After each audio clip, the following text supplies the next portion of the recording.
Hey there, my friends. Howdy. It's Carpo here.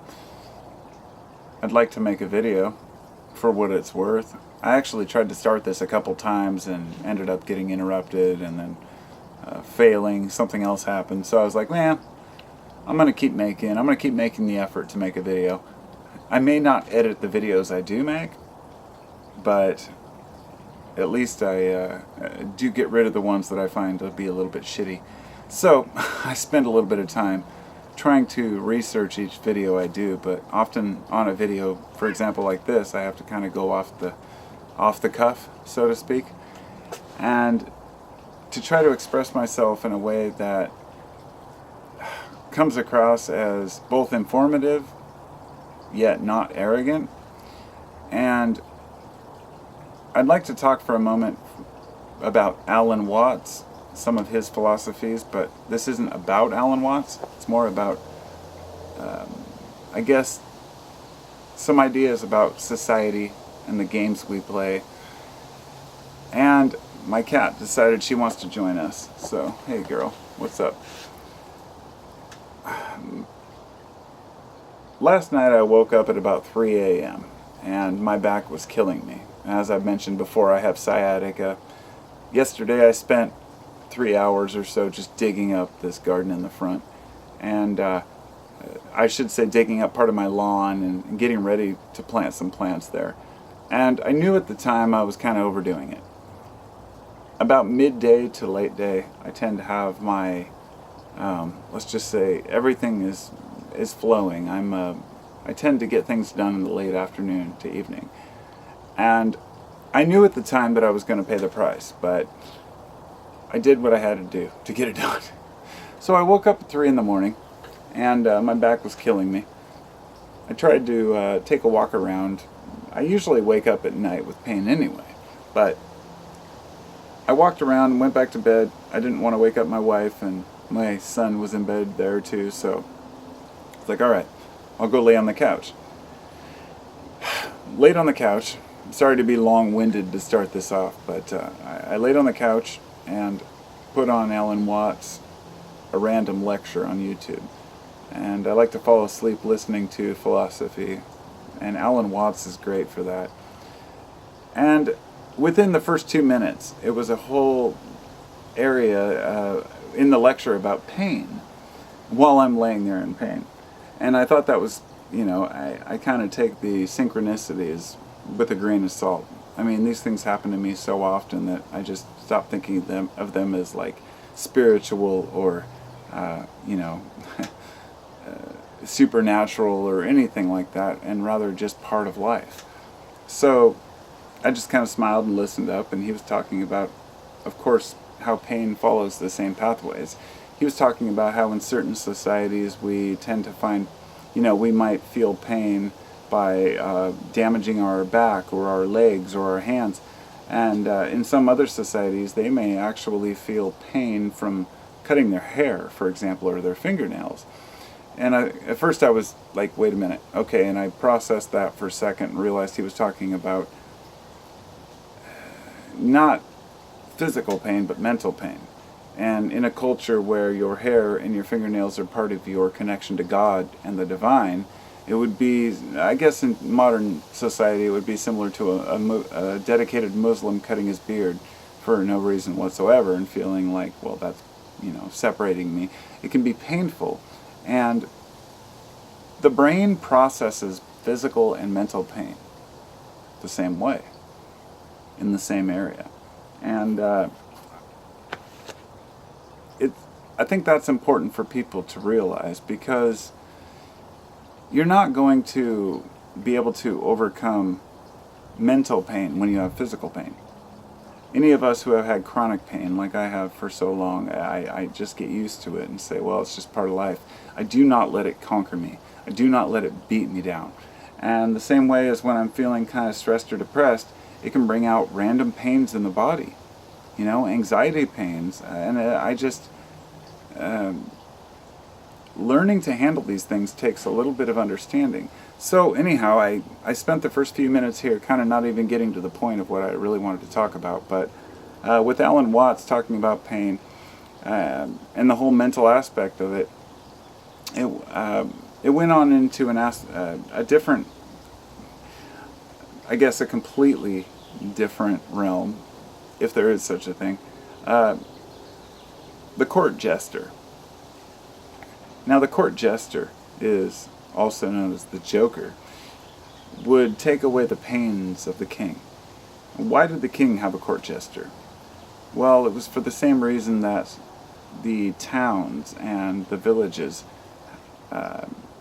were so fascinated with theater, and why we came up with, the a variety of drama and different, theatrical movies in the modern world. But back then it was more about, people acting on stage. We had no TV, but we're fascinated with people's emotions and why we feel the way we do. So the fool, the jester, or the Joker became sort of a metaphor for what makes us laugh. And I thought about this a bit. Today, later it became, in certain types of history, I would say that the Joker was the cynic, in a way, in the modern day. But I hate to use that term because cynic refers to the cynics, which were an actual group of people. Cynical doesn't just come from some random, random term to describe people who just, make stupid jokes about things, or however you might define cynical. Cynical isn't just making fun of society. There was a group of cynics. It was an actual, movement, 1,000, 2,000 years ago, whatever it might be, maybe 3,000 years ago, I don't know. I think it was in Greek culture, but the point being that the cynics, the Joker, and the monk are all the same. Their job is to exclude themselves from the norm of society. And there's something to be gained and lost from that. Many of us feel that we have to participate in society's standards and society's values, in what people expect of us in order to get by. Others say, well, I refuse to compromise with what society wants from me. I'm going to do what I want to do. And because of that, I'll be damned if I'm going to listen to what authority tells me or anyone else. And somewhere in the middle of this lies the proper balanced path, if you will. The cynics, the jokers, they're the outcasts, and by definition, through etymology, we speak of the outcast. The caste, and a caste is a group within society, and each person has their caste: the rich, the poor, the working class, a variety of different groups. And to go back to the roots, that's originated from the crossroads. The first time two roads passed each other, and each kind of historically, symbolically, yet literally, this groups formed. We had the working class, we had the ruling class, we had the artistic and musician class, and then the merchant class. And this expanded into a variety of different groups we have today. It's kind of the natural progression of human nature when unbounded by the need to just survive. When we were able to grow our own crops, ranch animals, and step back and say, what are we going to do with our time? And philosophy thus was born. And philosophy in that same regard is laughed at. But understanding these aspects of humanity, I think, is crucial to our survival as individuals. As a species, perhaps, but perhaps we're already doomed as a species. But we won't go there. So, as far as the Joker, the cynic, the philosopher in today's world, which are the outcasts, if you will, society absolutely hates non-participation. And this is something I've found through my own experiences over and over again. If you're not doing what other people expect of you, you're somehow a deadbeat, a loser, a failure. In other words, even though I say have a wonderful, happy marriage with my wife, have 3 wonderful children, own my own home, have run a couple of different businesses on my own, and care about other people, and am doing my best to survive, there will always be somebody who will point the finger and say, well, but you're not doing this. Or whether it's you're not part of my church, or you're not working a 9-to-5 job, or you're not fighting for this particular cause, whatever it might be. You will always be hated or despised by someone, regardless. And that's my point. So, the outcast society, or those of us who consider ourselves on the fringes, I'm sorry if I keep wiping my brow, it's very warm out here, it's hot, and I'm getting the sun beating down on me. The idea, and I should say the life path of the cynic, of the joker, is to mock society, to mock the sacred ideals that society holds dear. And that comes down to politics, to religion, to personality deficits, all these different things that we see in ourselves but we don't really want to talk about. Things that we see around us that we allow the joker to make fun of. In modern day, it was the comedian. The comedian today has been repressed by the fear of not being politically correct. So many comedians are afraid to speak out and make jokes about whether it be gays, politics, anything having to do with something controversial. They can't talk about it because they're afraid that they're going to get beat down by a misunderstanding. So, anyhow, the cynics of today are kind of being repressed, but at the same time, there's a backlash from that. And it creates things like 4chan, an area, a breeding ground for the cynical young men who are feeling oppressed or held back in society, who never perhaps accomplished their goals or are still trying to understand the world around them, to go and cuss and say every horrible word they can. And often I have no problem saying the N word, the C word, the S word, whatever it might be, but I'm not going to go out here and go into the type of vulgarities that happen online. But the point being is that there are melting pots for idiots and melting pots for angry people who take cynicism to the extent of insulting entire groups of people to make a point and claiming to be making a joke. And this is a very common thing on 4chan. Many of these young men end up believing the bullshit that they spit, even though they come across as a joke. And my point of bringing that up is to say that often it's for the same reason as anyone else says anything else, to get attention, to be noticed, to say this is my opinion. And if you have grown up in a time where you don't think your opinion matters, where you don't think you've been listened to, where the rest of the world is just going on as it does, and you have a diluted version of how the world really works, you might just start calling everyone cunts to see who responds to that. What can we do about that? I don't know. By the very word cunt, by putting that in this video, the algorithms of YouTube have picked it up and instantly demonetized any possibility of having making ad revenue. I don't have ads on my channel. My point being is that it's funny that we've taken language as such an offense when there is so much more to be offended about. What the fuck happened to sticks and stones may break my bones. That's the reality I was taught. But, anyhow, the cynic, the comedian, the joker, they're here to kind of poke fun at society.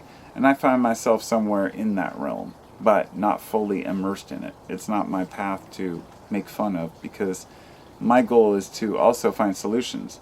There are complainers, and then there are people who have every solution in their mind, but then there are people who try to rationally think it through.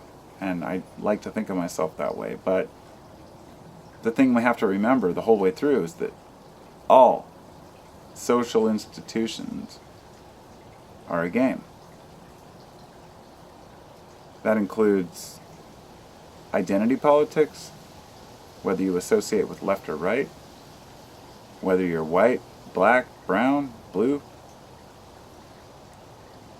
Once you've seen through the identity politics, and once you understand the social institutions, you can't really go back and see it any other way. In other words, some people, I would say, first off, take it a little too far. They see the illusion, they see through the illusion, and then they go marching in the streets to protest everything, anything, and complain about everything and anything. I think that the main goal of understanding the illusion, or the fact that everything is a game, is not to poke fun at the game, but to play the game. And you have a couple choices. And I say it's pretty much two choices. And as I said before, it's like the court jester, the monk, they're all on the same path. They're escaping from society's norms, and that's become their norm. And many people may revere a monk.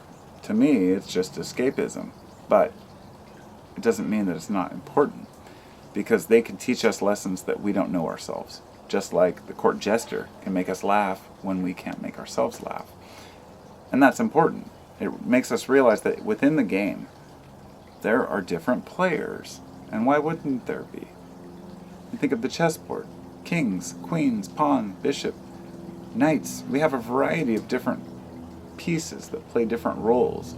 And each role has a very specific and unique capacity. Beyond that, they may be useless, just like as in humans. So, I tend to be and try to be a worldly man as much as I can. I try to learn as much about as many different things as I can. So I'm not quite a jester, I'm not quite a cynic, I'm not quite a joker, I'm not quite a, I guess I come across as more serious than anything, but all games, regardless, they all have a, I guess the most important and crucial element is to make sure that you don't take them seriously. A game is not meant to be played seriously. It's not meant to be get obsessed over. Anyone who plays with somebody who just has to win knows that it's best to walk away. And the thing I learned long ago when I was younger was, don't be a poor sport, don't complain about losing, and congratulate other people when they win. And in the game of life, it's the same way. Your friends and family may do better than you. They may have great jobs and careers. We naturally have this instinct to be envious or jealous, and this is why so many of our texts, religious and otherwise, tell us to just kind of be content with what you have, but have enough power to yearn for more. And that means you can be you'll find a happy balance. But anyhow, you don't take it too seriously, regardless of what happens. If you choose to, if there's someone out there saying, well, you have to take life seriously, I would say, please respond in the comment section as to why life should be taken seriously. Because I don't mean we don't have to take moments seriously, or preparation seriously, or understanding the world. Obviously, I love learning. But whatever happens, happens. And you just gotta let it go, because life is short. So, one of the ways that we express ourselves in this world is through art, music, philosophy, writing, poetry. They're all in the same spectrum. Creativity, making things. Whether you're creating dolls out of tinfoil or writing 1,000-page amazing novels, you're an artist and you're creating something from nothing. And I wouldn't say from nothing, because even the greatest artists are building upon the artists from before them. The greatest writers are building upon the language that came before them.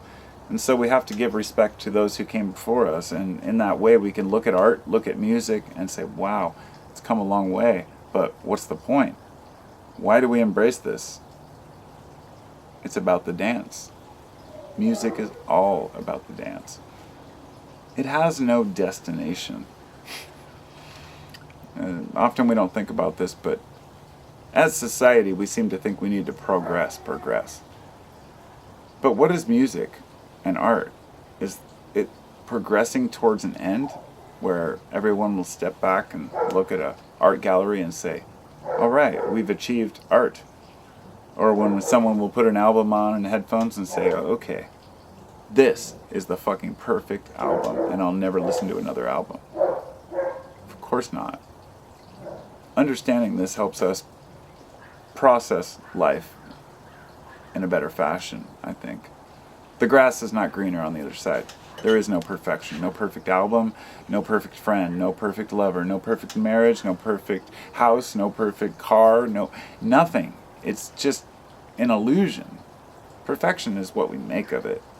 So you can turn that right around and say, you can have everything perfect if you realize that perfection lies in the imperfections. Even though art and music have no destination, you can think of them as trees. When you plant a seed from a tree, what is the goal? To get that tree to grow, and it grows big, and then it dies one day. The ultimate goal long term, when you think it through, is to make sure that it reproduces. But for your short life, you may think I'm happy with just a tree. The point being is that art and music have no destination, just like life, growth, a tree. They all have a purpose, but planting the seeds means continual growth and harvesting and recycling over and over to create new things. And trees cannot stand alone. All of the components that make a forest work are what keep a tree alive. Everything down to the worms in the soil.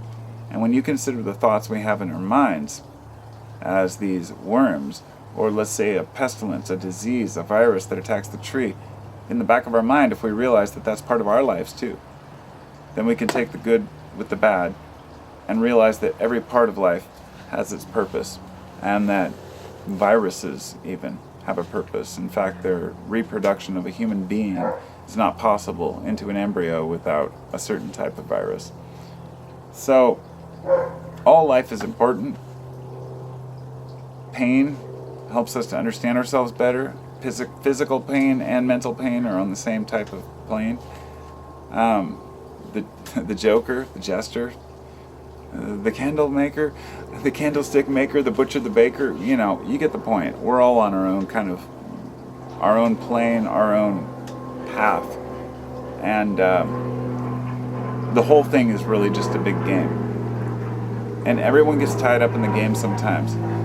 It might only take a short time for us to just completely get tied up in believing something is the be-all, end-all of life. But if it were that simple, everyone would have flocked to one thing long ago.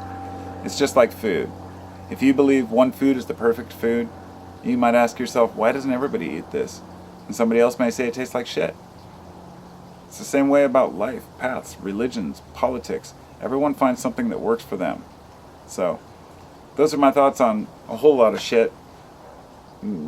I hope you enjoyed the video for what it's worth. I probably won't do any editing or intro or outro on this one like I was doing in the past. So I'll add that thank you to all my subscribers. Thank you to all my patrons. And my recent patron, a new patron, I forgot her name, sorry.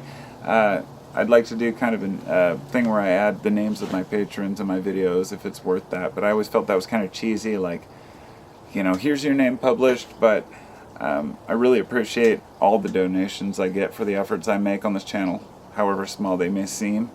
Even though I may seem like a guy just talking to the camera, I do a lot more preparation than it comes across. So I appreciate everyone's help. And I urge all of you to be philosophers in your life, to understand these things as best you can in your own way, because nothing I've said here is something that you should learn as a lesson, but seeds that you should plant. And if they flourish, if they grow, if somehow nature decides to fertilize those seeds, then so be it. But that's really what we should be doing for each other, is planting seeds. Lead by example and get the feedback from the environment around us, because no one understands the full complexity of any of it.